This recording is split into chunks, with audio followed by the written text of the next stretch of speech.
आज मेरो डे 1 हो वेट लसको। हेरौँ 3 महिनाको वेट लसमा के कस्तो रिजल्ट आउँछ।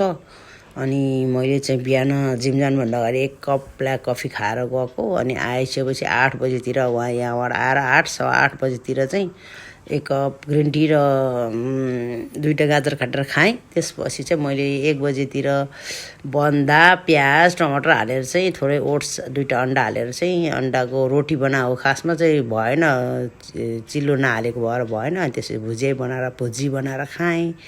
खानुभन्दा अगाडि चाहिँ पानी पिउँछु अनि खाएँ। त्यसपछि दिउँसो अनि 2 बजे 3 बजेतिर चाहिँ मेवा अलिकति काटेर खाएँ। एउटा केरा पनि खाएँ है। त्यो चाहिँ भिडियो हाल्दा स्किप भयो, हाल्न पाएन, भ्याएन। अनि त्यसपछि 6 बजेतिर त मलाई लास्ट भोक लागिसकेको थियो। अनि मैले अलिकति आधी कप दुधमा कफी हालेर पिएँ बिना चिनीको। अनि त्यसपछि 7 बजे चाहिँ मैले फर्सी 400 ग्राम जति उसिनेर 2टा अन्डा र फर्सी अनि 1 कसौरा दही पनि खाएँ। यो मेरो फर्स्ट डे है आज वेट लसको। ल है साथीहरू, हेरौँ कति के कसो हुन्छ हेरौँ है।